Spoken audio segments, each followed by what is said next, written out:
Hi, Mud Fam. This is Sarah Russell with a macrodose of a health trip with Shane Heath. Shane Heath is the founder and CEO of MUD WTR, a company with products and content like this podcast that create healthy minds through healthy habits.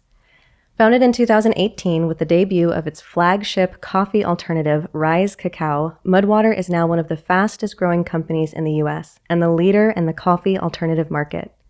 Shane and his team kicked 2023 off by revealing an expanded product line with adaptogenic drink blends to support every time of day. Prior to starting MUD WTR at age 29, Shane worked as a designer for 6 years and co-founded 2 tech companies. Outside of MUD WTR, Shane is a new dad, a brown belt in jiu-jitsu, and a prolific painter. He is also a mental health advocate and a vocal supporter of the safe use of psychedelics. Welcome back to the pod, Shane. Thank you. That's a new bio. Who wrote that? Elizabeth sent me that. It was nice. Sounds good. You sound really good. Yeah, you're really building me up. Yeah, big time. Like, you sound pro and friendly and interesting. Awesome. So we're here at MUD WTR headquarters. I'm super excited to be here. It's beautiful here. But here, California has been going through kind of a tough time lately. It's been a little intense with all of the external weather and all of the storms we've been having. Yeah. And I'm curious, what's your internal weather like? What are you noticing? What are you feeling? What's up for you? What's the internal landscape like right now? That's a cool question. Yeah, I think we just came into the new year, and I actually have a thing about New Year's and entering in the new year with a lot of intention, a lot of reflection. And so there's always some similarities year to year because I kind of take time to pause, reflect, write a lot. And I think it always brings about sort of like a sense of renewal, a sense of transition a little bit. And for me, more specifically, I think that transition or that renewal is kind of this acclimation, I think, into this new stage of life that I've been in for a while, but probably haven't been acclimatized to. It's almost like the last couple of years I've been, hiking at high elevation and just kind of like, okay, one more step. And now I'm kind of like trying to set up a little base camp and acclimatize to this altitude that both has been, it's been achieved through building the company and the natural things that come with that, the different phases of being a CEO, the different phases of being a leader, but then also becoming a father last year in March. And it's definitely not something that you acclimatize to overnight, especially while you're also acclimatizing to the business growth, right? So it's been a wild couple of years, full of challenge, full of abundance, full of beauty, full of lessons, like everything, right? Everything all at once. And yeah, I think this year over the last like month or two specifically, starting at the end of last year, I started really just to kind of ground down into like what was going down. And I think through time also I've become a little bit more used to it and accepting of this new reality. Because I think a lot of times when change occurs, even if it's good change and beautiful change, there's like parts of your old self that resist it. And that like game of like accepting, resisting, and kind of just accepting that it's happening can be really exhausting. And once you let down the guard and you kind of are like, I'm not going to fight this anymore, it can be really freeing. And so, yeah, with the rain, it's sort of washed away some of that resistance. And I'm really looking forward to this year in both like stepping into what has transpired over the last couple of years with a lot more acceptance. And then also like recovering from some of the work that went into that, recovering, like resting and finding more balance. Because last year, I think I was through that transition, a lot of my daily habits, for example, were just like flipped on its head. It's like I had a child to take care of. just new relationship dynamics, all of those things. So yeah, long-winded answer, but I think the appropriate one. There was so much beauty in that answer for me because one, you were talking about grounding down when the ground's not solid. Like we've been experiencing that with the weather, but like also when you have very young children, like the ground is constantly changing. Their milestones are so rapid and the development is so intense. And same thing with a young company, right? Like this idea that you took the company from like its baby mudwater stages and now it's growing up. Yeah. So like you're having to constantly find solid ground where there is none. And that acceptance feels so critical to me and all of that. Like you're like, okay, and now it's changing again. So I have to change and now I have to adapt again and I have to be in flux. Yeah. And I just think this is so much like, when are you the leaf that floats down the river and when are you the boulder that splits the stream? Like when are you going with it and when are you going like, no, now I have to push against what's happening? And like, so I just heard a lot of that in your answer, your ability to do that. Yeah, I'd like to say I did well, all things considered, but definitely learned a lot, made mistakes. Also probably just made mistakes in how I manage my time, manage my stress levels, manage my energy levels. And, but yeah, I feel like a better person because of it. And I think to your point, I feel like a more malleable person because of it, because yeah, it's not like this new stage it's like I made it through. It's like the son was born. It's like, no, every single week he's like almost this new human. He has new skills, new needs, etc. And there's some similarities with the company with that too, right? I think that though, as our company is a little bit older on its timeline, and it's not in a toddler phase, infancy phase, but teenager years are pretty hectic too, right? And a lot of changes going on there, and that's kind of where we're at there. But yeah, I think I'm more accepting to that flexibility and to the unknown a little bit. Yeah. That relationship with the unknown feels critical. Like knowing what your relationship with the unknown is and whether or not you see it as the scary thing that has to be resisted, or whether you're like, I'm resilient, I'm going to be able to take care of it. It might be messy, but I've got this. Yeah. Yeah. The letting go. Yeah. The letting go. And I know you're a big proponent of designing your day around habits, that a lot of what Mudwater does is create healthy habits. Yeah. And so like, yes, there's this unknown, but also there's some kind of ritual structure. And so I'm curious, like, what are the habits that are helping you ground right now? What does your daily ritual look like? Yeah. So it's changed a lot in the last couple of years, obviously. I bet. I'm typically naturally a very ritual and habitual oriented person. And I'd say like prior to coming into fatherhood, I had a very precise and dedicated morning routine that involved meditation, visualization, exercise, journaling, like even saunas and cold plunging, like super extra. And then even with the evening as well, where there was like wind down, there was reading and breath work and things like that. After Lion was born, it's the name of my son, a lot of those things just have to kind of for a moment go out the window for sure. Big time. And as the years progressed, I've been able to introduce things, but there's less of a structure around like I do this every single day at this time in this sequence, because I have to be malleable. I have to be accepting to that. But I would say that I still and have been able to reincorporate a lot of the things that kept me grounded before. So I'd say the biggest change that I have done though is I've started waking up 2 hours earlier than I normally do. Yeah, I wondered about which that. has like been, I mean, it's just essential. Yeah. I just didn't have enough time in the day. I don't identify really as like an early riser type of a person. Like probably my ideal, my standard normal waking up time would be like 7:30, 7-ish, which might sound early to some people, but for a lot of people, sounds in the early to business me. world, it's like, it's not, right? Right. And I started waking up at like 5:30. Yeah. And 2 extra hours in the day, and that's when Eliza, my partner, and my son are still asleep, and I can wake up, and I've been waking up and going to jiu-jitsu every morning, doing like a little bit, an hour and a half training. And if I'm not doing that, I'll go to a yoga class or go run. But it's just waking up and getting that me time in and sweating, moving, breathing. If I can't do anything else, like that is pretty key.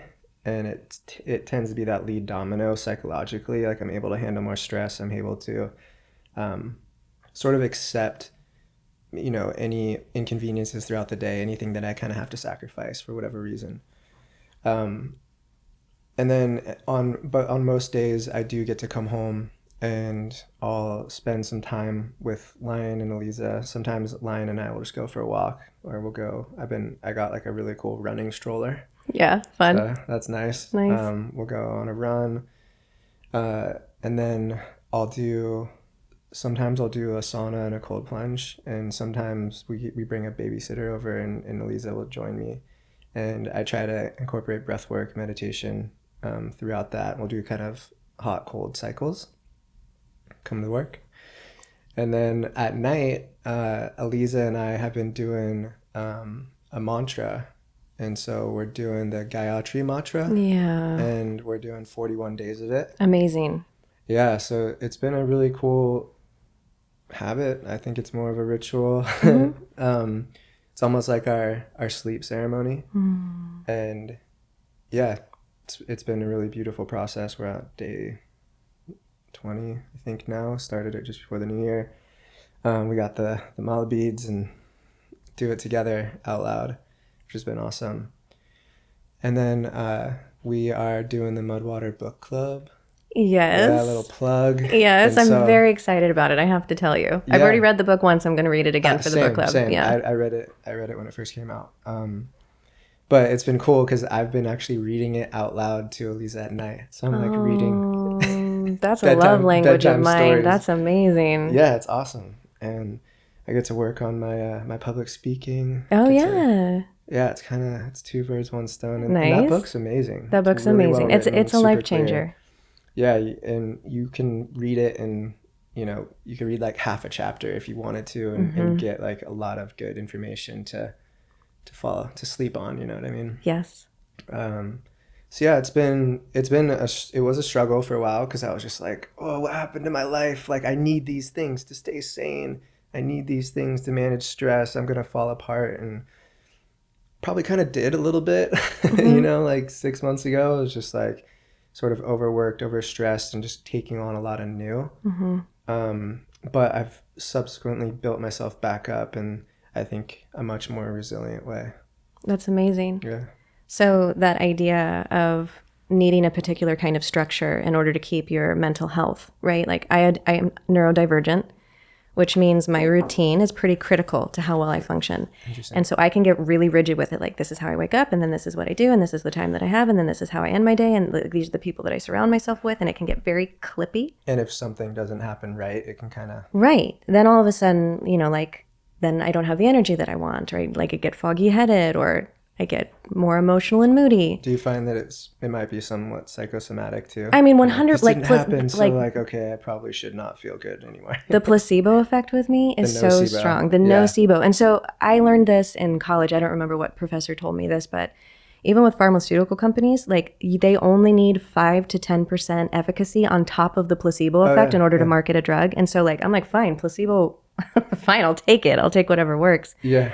But I can spiral in a negative direction as well as a positive direction. Oh yeah, same. So I do think it's funny when a breakdown happens and all of a sudden you go, the structure that I put in place is no longer functional. Like I can't actually hold on to it anymore. And it feels a little bit like sifting flour, like what's left? Like okay, all of this fell away, but now there's something big that's left, and these are the critical things, the critical components that I still need. Yeah. And it sounds like for you, the way you begin your day and the way you end your day, like maybe it couldn't have been the whole routine anymore, but there's something critical that happens first thing and there's something critical that happens last. So the bookends are really important to you. Yeah.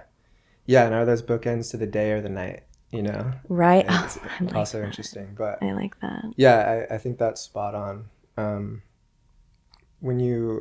find when I wake up, it's like those, you can read about this. It's like how you wake up. It's like literally is a domino effect. It's going to determine the rest of the day. And what I've found is, in a lot of ways, it can determine your spectrum of stress or your spectrum of perception of whether something's abundant or something's good or something's bad, something's hard, something's easy.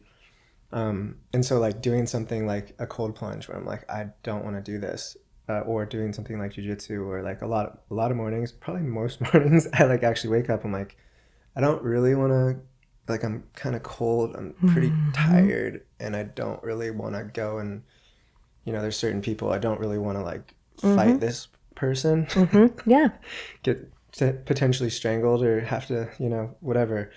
And but once you do it and you're in control, like you're choosing to do the thing, and so afterwards, I mean, life, you're going to be faced with a lot of things out of your control, and if you do within your own control, you do things challenging, it's like those things that are out of your control, you're kind of preparing yourself for those things. 100%. And there's not a lot of things that are more difficult than like a cold, like where you're like, I really don't want to do this in a cold plunge. Every single time. But I find that if I don't do something like that in the morning, like a kind of shitty email could be like that, you know, that becomes that higher end of the spectrum. But in the morning, if I'm like, I do that, it's all of a sudden that email kind of sits here in the middle. Yeah. And it's like, it's not that big of a deal. Yeah. I like that. Yeah. This feels really important to the one-to-one work I do with clients. So if somebody's really experiencing a lot of anxiety, I have them check on a scale 0 to 10. How much anxiety do you have in your body first thing when you wake up and last thing before you go to bed? So first thing when you wake up, 0 is no anxiety in your body. 3 is like you can put your attention on it and it goes away. 10 is full-blown panic attack. If you're above a 3 on that scale, you probably need to do something physically intense to desensitize your limbic's response to anxiety. Cold plunge, run, go get strangled by someone in jujitsu. Like it's a way for your body to actually go, oh, like we're experiencing all this intensity. Let's give it something intense that it can actually work with intentionality and awareness. And so that idea of being able to like get up and intentionally put yourself in a physically stressful situation versus an emotionally stressful situation, like responding to that email, feels like it makes a huge difference, like to how someone can go about the rest of their day. And if you can get your anxiety below a 3, when that email comes in, you're like, oh, I've got this. If you're starting your day at a 7 and you haven't done anything to desensitize, that email is going to kick you into panic attack territory. Totally. So. Totally. No, that's amazing. Yeah. Yeah, I think, most mornings, it doesn't really matter how I wake up. It's like after exercise, after kind of like tuning in to the resistance prior to getting in the cold plunge, like you're really feeling into that and then doing it anyways. Yep. It's always going to bring it down to a 3 or below. Right. For me. Right. It brings it down. Yeah. It's every single time, like you actually feel a difference. Yeah. Right. Not a lot of things like that. Not a lot of things like that. And for me, it's this like, do you have a light philosophy of I'm never going to do anything outside of my comfort zone. I'm never going to intentionally make myself uncomfortable.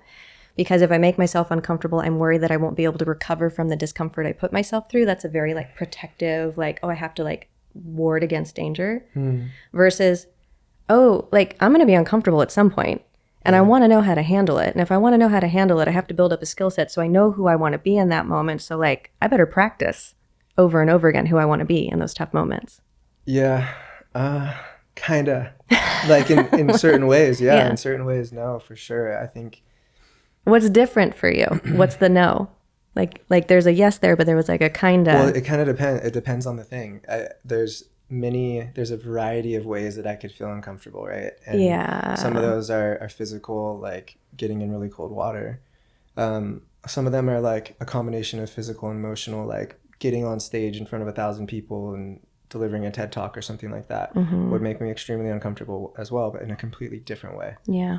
And in that way specifically, like that's something that historically I'd be like, I don't really want to work on that. Yeah. Like, yeah, I'll go work on like the cold plunging thing and have, I'll overcome the resistance and go and like do jiu-jitsu class or go like randomly do like a triathlon or something like that. Really push myself into that zone where I'm like, I don't want to do this. I want to quit. Yeah. I like that space. But there's certain areas where I'd like to be more that way. Yeah. Yeah. I think it's interesting knowing how much energy you have for like when it's time for a stretch goal and when it's time to recover. So like you might be able to stretch really far into some of that physical stuff, but maybe like getting up on stage, you're like, oh, I actually need like micro interventions Yeah, before you can get to I the think big so. stretch goal. Yeah, I Yeah, think so. I like that. Yeah.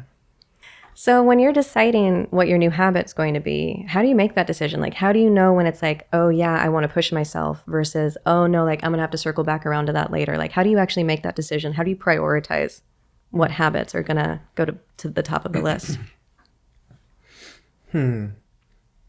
Well, as part of my annual kind of review process that I was speaking to, I very inspired by like Atomic Habits. I start to think about where I want to go. What's the type of, who am I first kind of starts there. Um, where am I going? Because I think at any one point in time, like we're not quite our fullest expression, and that's where I want to get to. I want to get to my highest potential. And then from there, you can kind of work back. Like, what does that person do on a daily basis? What does that person do to get there? What are the things that are holding me back from getting there? And then I start to think about how can I incorporate that? How can I face that? How can I weave that in? And again, with Atomic Habits, how can I weave that in a way where it's accessible, it's easy to do, and it's done in a way where I can track results. Like I can track the impact that it has on that trajectory. And so I'll like go as far as like writing out like what are my daily habits? What are my weekly habits? Like some things I just do like once a week. There's things that I do every single day, try to do every single day. There's things like every Wednesday I'll do a 24-hour fast. That's something I do every week. And Nice. there might be things that I do every month or every quarter. One thing I'd like to do is do more of like a longer fast once a quarter. And I'll try to do like a reflection once a quarter as well. And yeah, so yeah, I try to kind of take that. I guess it's more of like I was going to say top down. It's more of like an inside out approach. Who am I? And then what are the things that I need to do to continue to be that person, to bring that person even more out, more fully, more expressively. Yeah. I like that as an inside out and almost kind of like a back and forward rather than like top down, like this idea of like, who was I? Who am I now? Who am I going to be moving forward in the future? Like that being able to pull it out, but like from like the past that you have into the future that you want to have, like it feels like it's not just like from within you, it's like also from behind you moving forward. Yeah, it's through. It's through. For sure. It's through, Yeah. right?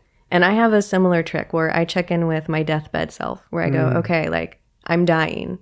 What am I so pissed I didn't do? What am I so regretful didn't get done?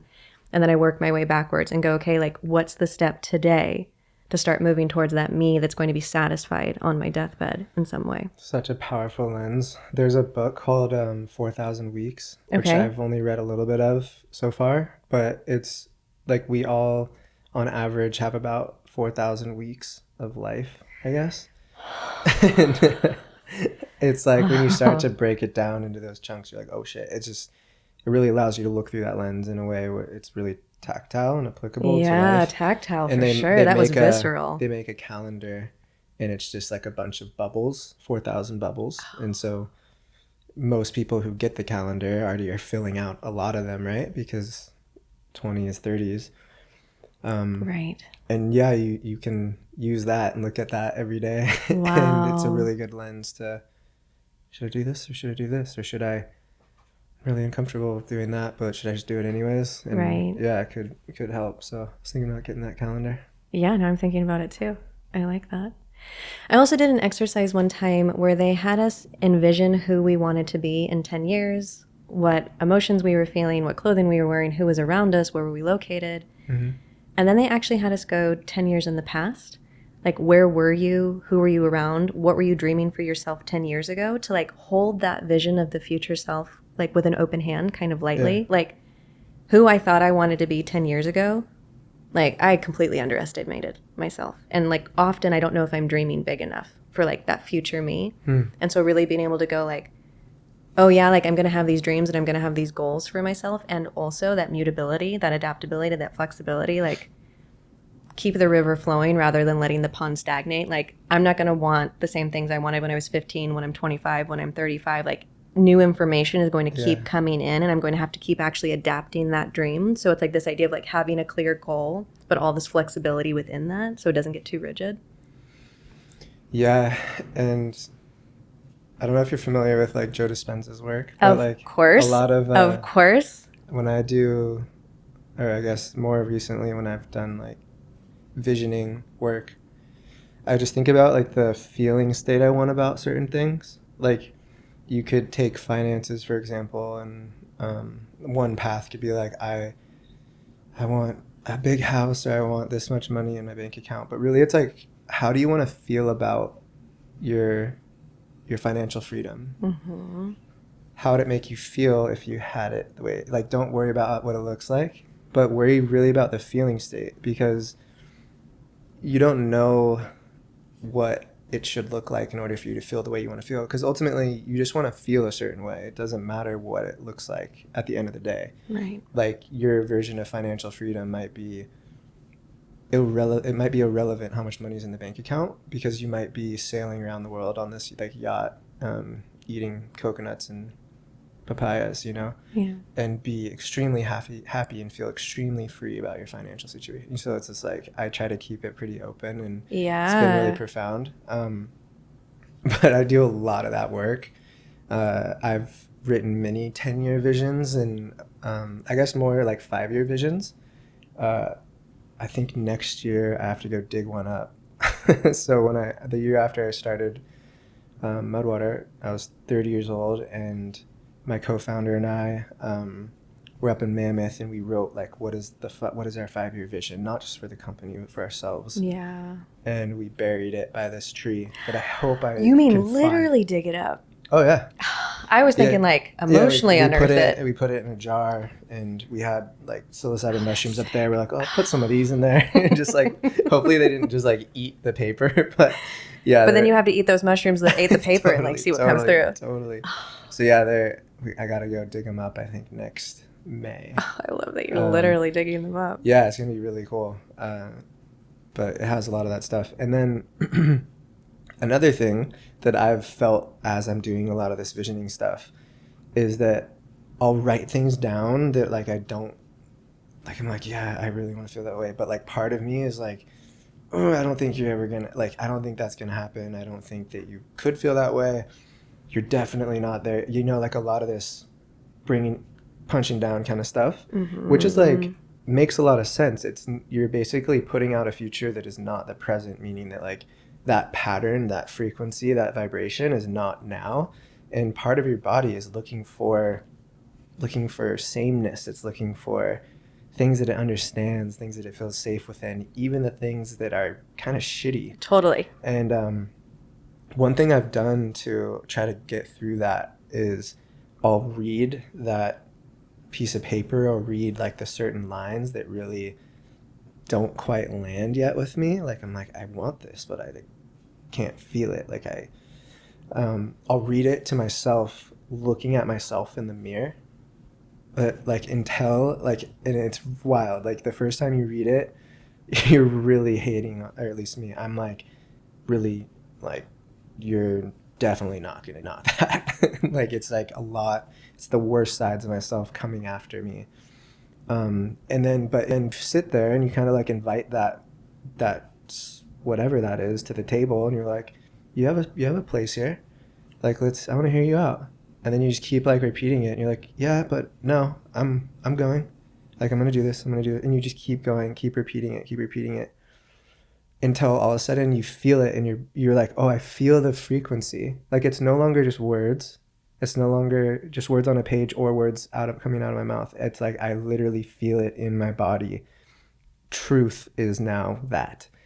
And it's wild. Like you can straight up transition to new states of being, I think, through that experience.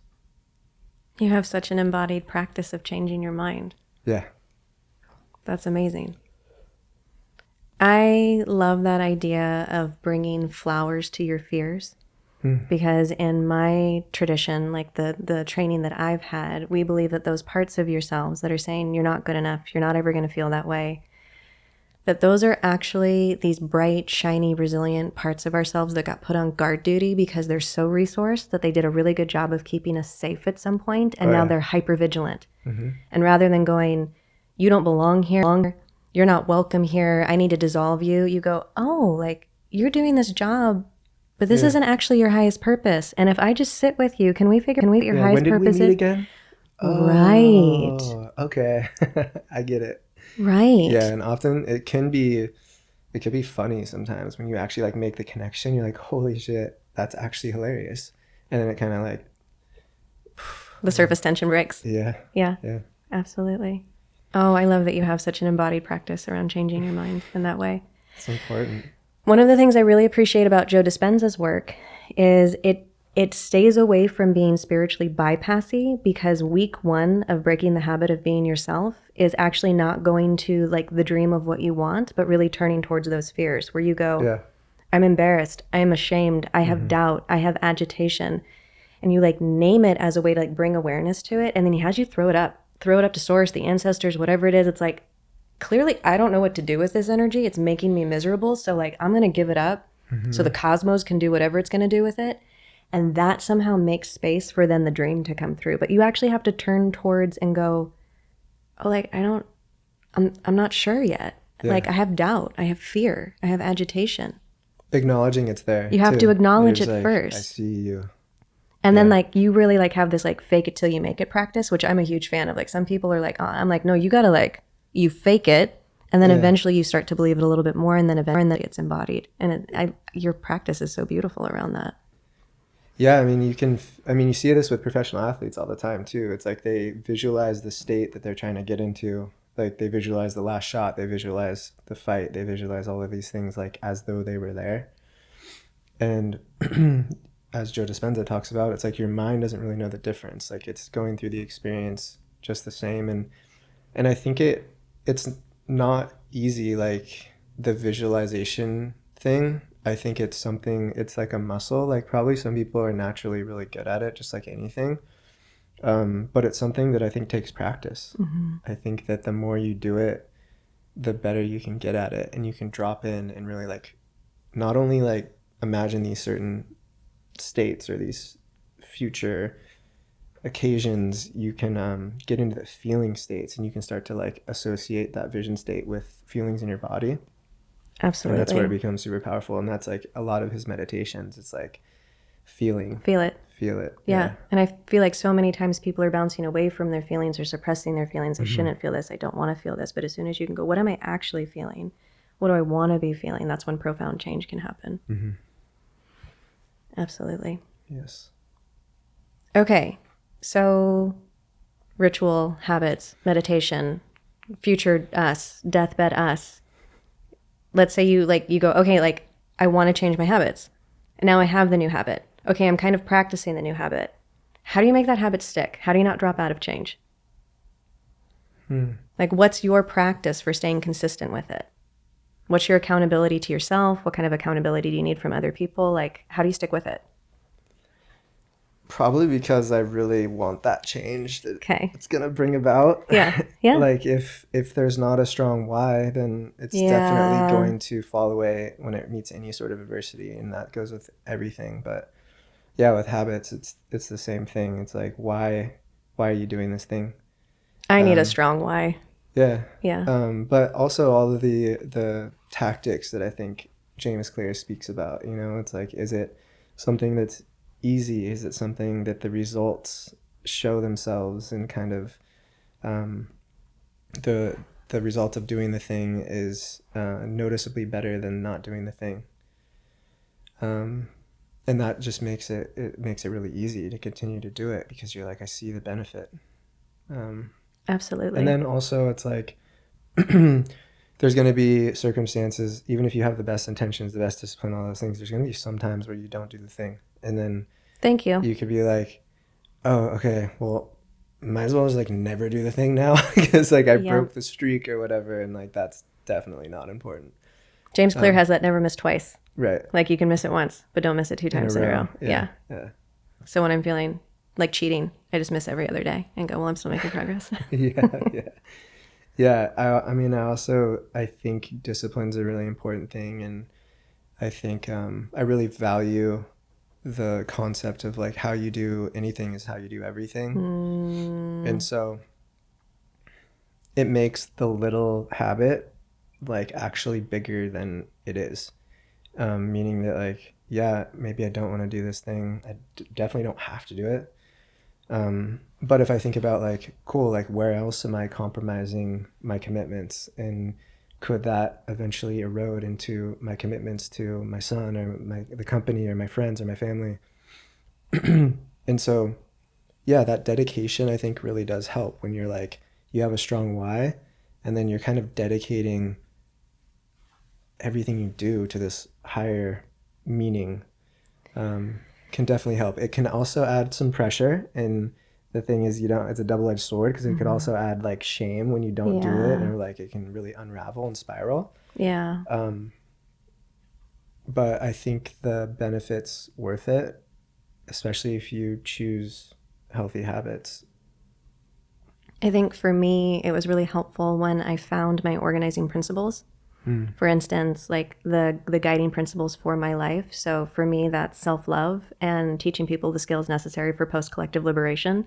So if we're not dominating and controlling each other anymore, we're still going to have differences. We're still going to disagree. So how do we navigate those differences if it's not through coercion? So post-collective liberation, but primarily self-love. So like I'm constantly going like, what would self-love do? What would self-love do in this moment? What would self-love do in this conflict? So that like I'm constantly bringing myself back to like the principle I want to live my life by. So it's like that higher purpose that you're talking about. Like I had to get really clear what are my higher purposes so that I'm constantly organizing around those. Yeah, that's amazing. And I mean, the other thing is like habits are really broad. It's basically just like the things that you're doing routinely. I think what we're speaking to is like conscious, healthy habits, probably more than anything. Right. But it is interesting just to look at the variety of things that you're doing habitually all the time. And some of them are probably really beneficial and some of them probably not. But there's probably some things, like I always think about like, what am I doing on a daily basis that I don't consider like a habit, like it's not like conscious habit, but it's something that like 10 years from now is going to be this like superpower. Yeah. I don't know. There are probably some examples like with work. Like, I mean, I work a lot. So like, but I'm writing a lot. I'm also Yeah. like consistently on a daily basis trying to distill this like broad perspective of what's going on with the company that not many people have, and trying to distill that into little action items that can be delivered to different people on the team. Yeah. And that's like a thing, that's like a weird thing that I do every single day, like all the time. And it Right. takes a lot of mental energy. Like what is that going to lead to, like Right. 10 years from now, Yeah. or like 20 years from now when I'm like an old man, like am I going to have this like special skill set? I have no idea what is, but that's really interesting too. My teacher was just talking about this in terms of like most of us can like hammer a nail, but most of us couldn't tile a roof, like pound all of the nails it would take in order to create an entire roof. But there's something about like, nope, I'm going to hit this nail and I'm going to hit it again. And like eventually it creates this thing, it creates the structure, it creates the shelter, it creates something tangible. And so it's really interesting going like, oh, what nails am I hitting every single day that's eventually going to build a skill set that's going to have some kind of impact that I couldn't have foreseen with that first nail that I hit. That's really cool. It's a good analogy, right? That. That's not mine. That's Nancy Shanto. That's not mine. It's a great analogy. It's something that like resonates with me really deeply because my dad is a builder. Okay, nice. And he built I guess like technically 3 of the homes that I grew up in. Oh, wow. Where like he, I remember like the blueprints. Yeah. And then it was like the sawdust and the plans and like the building, and we would always move in a little bit early. So there'd still be like plywood floors or, no doors here and there, and still things going on. And it was like this from a very early age, seeing the relationship between an idea that can come down into a drawing, and then that drawing can turn into a physical manifestation that like I'm literally sleeping in. That's my shelter. Right. You know, and like literally building safety from an idea. And yeah, hammering the nails. I think it's been, that was like a really it's been a formulative experience for me. And I think one of the specific things that I've noticed later on in my life and kind of connected the dots is I think one of the things I loved about watching that and feeling that as a kid was that my dad had this understanding of the whole timeline of the creation process, where he could design the plans and hammer the nails and work on the plumbing and finishing and see it all the way through. And as I got into my career, I never went really narrow and deep in one area, for better or for worse. Whereas like a lot of designers around me, they like specialized in certain things and became way better than me at various areas within design, and within art probably. And I had this like, I just had a passion unconsciously for more of like a broad picture. And it definitely has led me to start this company. But yeah, I think it was all rooted in hammering those nails. I love that. I love that. I don't know, that whole narrow and deep is at once like super compelling for me, and also something like I have such a dance that I do with it, because I can become really obsessive, like positive obsessions over things that I'm super interested in. And then I love developing mastery at something. I love seeing that. But Scott Adams of Dilbert fame actually talked about, rather than trying to become a master at something, like picking two things that you're good at and combining them in a way that other people haven't combined before. So he was talking about with the Dilbert comics, he's like, I'm kind of funny. I'm not super funny. I'm kind of funny. And I can kind of draw. I'm not a great artist. But if I combine kind of funny with kind of a good drawer, like now you have Dilbert. And it's this fantastic comic. So really being able to go like, here are all my interests, rather than having to pick one and limit ourselves in some way, going, what if I just combine these in a way that nobody else has combined them before, and seeing what magic happens? Yeah, there's a couple terms that I've heard in like the business world, like competition is for losers. It's kind of similar to that. It's like, find an area where there's no competition and you're inherently the market lead, right? And oftentimes that requires doing that. It requires having like this tension between two things that everybody would thought were completely just separate, and you're like, oh no, I see, like that, I'm going to connect them. Yeah. And it's this new novel connection between two things that there's probably tons of competition within, but all of a sudden you create this new thing. And you're like, I love holy that. shit. Like, yeah. I love that. That's amazing. Okay, so with habits, knowing what the big vision is, knowing the why, having the discipline to stick with it, I also feel like part of it, the accountability part of it, is having your community, right? So not just doing it as an individual. So for me, this really looks like Bay Area Transformative Justice has this idea of pod mapping, where you have your support pod and you have your accountability pod, where your support people are the people that are like, yeah, you're so good and you've got this, and like, you know, like your cheerleaders. And then you've got your accountability pod, and they're not the finger waggers. They're not like, hey, you said and you're not doing it. It's more like, you told me this is the kind of person you want to be. Are you showing up as the kind of person you want to be in this moment? Are you dreaming big enough? Are you dreaming too big? Do you actually need to scale it back and give yourself like something that's actually manageable to do? And I want to bring this back around to the book club, because we've been talking about James Clear. You and I obviously both like employ atomic habits. It sounds like pretty consistently. Like it's part of my daily practice to do atomic habits. And Mudwater is launching this book club now. And part of the Mud Fam Facebook group is you can go on and talk to other people that are doing this book club, so you can get support, so you can get accountability. And what was the inspiration for the book club? Like, why did we start with this book? What do you think people are going to get out of this book? What do you hope people like not so much like what do you hope people are going to get out of this book, but how would you like people to approach taking on this habit or taking on habit change in general? Like, what would be your wish for them? Couple of questions in there. I think like the first is like why we started a book club. Again, it was to your point, like community, and tying in community as a support mechanism to our purpose as a company. which is to build healthy minds through healthy habits. And community is a part of that. I love so that. In order to do that, we're going to need, community is a part of that. It's a part of like the book Atomic Habits is accountability. It's another factor to help keep habits going and help establish a habit. And so it was kind of this like natural extension. I think it's easy for us to get narrow-minded and like we are a company that sells a drink and that's all we do. But there's so much that goes into that just inherently. Like the things that we talk about even in our ads is much bigger than the thing that we're selling. And so we're actually just the book club is like an expression of walking the walk in that way. Like we actually do offer content, we offer experiences, and this is an expression of that.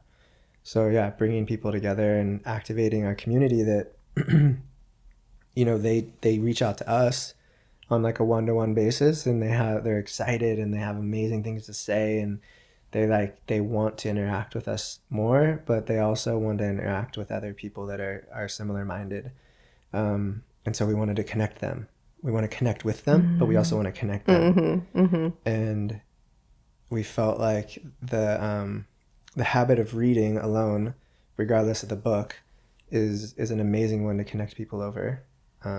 It's a natural talking point, and you're learning together. You're doing something together. You're literally changing yourself. You're changing your mind together through the pages that you read, through the knowledge you gain.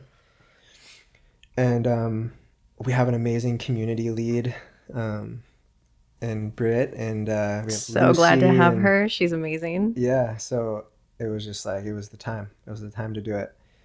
And then we chose Atomic Habits. Why is the perfect book, right? Like it's a foundational book for habit creation, and we're about creating healthy minds. But we think that the best way to do that is through adopting healthier activities that we're partaking in throughout the day repeatedly over time. And that book has been really transformative for a lot of people on the team. So it was a pretty quick choice to start the book. I'm so glad that's where we're starting. Yeah, so it's been really awesome. Well, speaking of that, like, the marketing campaigns and what else MUD is doing besides just the drinks, the powders for me feel like you hear like music that you want to go dance to, but it's like behind closed doors, like it's like distant music. You're like, oh, like that sounds like a beat, like I want to get behind. Like that's what the tins are for me. And then like MUD's like, yeah, like come try some of our MUD. And then like you open up the door and like behind the product is like, by the way, we're doing all of these other like the party's raging inside. You're like, my people, and you're doing all these things and it's amazing. I feel so much better here. So like it's like the gateway, right? It's like what lets us you get us through the door that way, but then you have all of these other things that you're offering us, and I'm just so grateful for all of the other things MUD does in addition to. Yeah, and hopefully there's multiple gateways. Like I think that's true for most people, and I think it's naturally true because that's where a lot of like our marketing and a lot of our ads are oriented around our products. But there probably are some people who are like, I'm good on like drinks and that's fine too. But then they're like, oh, whoa, this newsletter is really amazing and helpful, or this podcast, I love it, or the book club, and like that's a new entry point, and they start there, and then they're like, actually, I am gonna try that turmeric blend. That looks really good. Yeah. So yeah, I mean, I've taken the approach of, I guess to feed off your analogy, it's there's some forms of marketing that like, it's the equivalent of bringing someone to the door and being like, get inside, buy it now, it's on sale, go now. And then there's the form of marketing I would prescribe myself to would be like, I open the door, like you're outside, I'm like, I open the door, I walk inside, I'm like, they can choose to do what they want. But like I showed you the door and I did, and I opened it, I just left it open. And you can walk inside if you wish. So it's like, it's a little bit more of a passive approach. It's not completely passive. Like there is intention there. Like I am inherently, like I really believe in what we do. And so I'm like, this is the door. It's an awesome door. And what's on the other side is way more awesome than that. So I'm just going to open it up. If you want to come inside, it's open. whatever you want. I love that approach. And I have to tell you, before you and I really knew each other, like before we'd spent real time together, like we knew of each other, before I was doing this podcast, I was drinking mud water. And I sent you a message to your Instagram account before realizing like how many thousands of followers you had. And I just want to say, like, yeah, you stand by your product. And I just want you to know how appreciative of the actual product I am, because I was having a really low moment half a year ago. And I have a grief practice. I have a grief ritual. I have my grief habits, the things that I always do when something big hits. And rest was new, the product rest. Like that was something new that I added. And I'm sitting there and I'm wrapped in my fuzziest blanket, and like I've got the heat cranked way up, and I'm sitting there with my mud of mug, and I've put a little bit of rose powder in it to like help with my heart. And like it provided just enough breathing room that I could have space for the grief that I was having. And I remember going like, wow, this stuff really works. And then I started looking into the company more and more and more, and like the direction that I'm fangirling hard right now. Like I'm super fangirling hard, but I just want you to know, like, your product actually like really helped me in a dark moment once upon a time. And then there's like all of these other things that have been offered as being a part of this family on top of that. And I just have so much gratitude for what you're doing and what you're continuing to do. Amazing. And I'm so excited to see what you're going to do next. Like I'm so here for it. I'm so here for it and so here for you and what you're doing and what your vision is. I feel it. It's real. Thank you. That's amazing. Yeah, we've get testimonials that are like heart wrenching. I'm just like so inspired by them. And yeah, I mean, I think a lot of companies would say that like their products are like gonna save someone's life. And I would say that like there's no silver bullet that's quite like that, but like a product like ours can be something that sort of, I use the lead domino analogy. I want to find a new one. I like it. It works. It just like, it could be that first step. It's in a new direction. Right. And I think specifically for like habit building or creating like a ceremony like you're talking about, it could be just that one thing that allows you to set that space up for yourself. And that's, to me, like what success looks like. It's not necessarily product sales. It's like whatever that is. It's that like change. It's the mental shifts that we create. And it's not something that we can really quantify in the data, at least to my knowledge. But that's where it's at. That's success to me. Absolutely. I love that. I appreciate it. Yeah. Well, I've loved talking with you. You're an amazing interviewer. That's great. You make it really easy. Job. It's really fun to talk to you. I was so excited I was going to get to talk to you. Like I just love hearing what you have to say. Is there anything else you want to leave the Mud fam with before we close?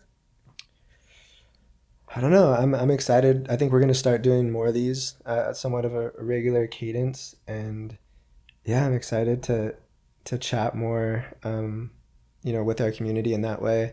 I'm excited to engage with our book club and just put faces to names. And I think we're going to do like a Zoom call coming up in a month or so with the whole book club. So there'll be like thousands of people in it and we'll all get to hang. And then I think like the next evolution of that would be like in the physical world. So we're currently sitting in this office space that we mentioned at the beginning. That's also going to be our kind of Willy Wonka, like come and check out the chocolate factory. There's a cafe here. And we'll get to do a lot of our experiences that we share digitally. We'll get to do them live here. So there will probably be some like in real life book club meetups. There's going to be like actual physical habits that you can implement, like meditation, yoga, breath work here. And yeah, we'll get to interact with everyone, all of you listeners, if you want to come by. Should be open in a couple months. Amazing. Yeah. So exciting. Super exciting. Yeah. I'm so here for it. Let's go.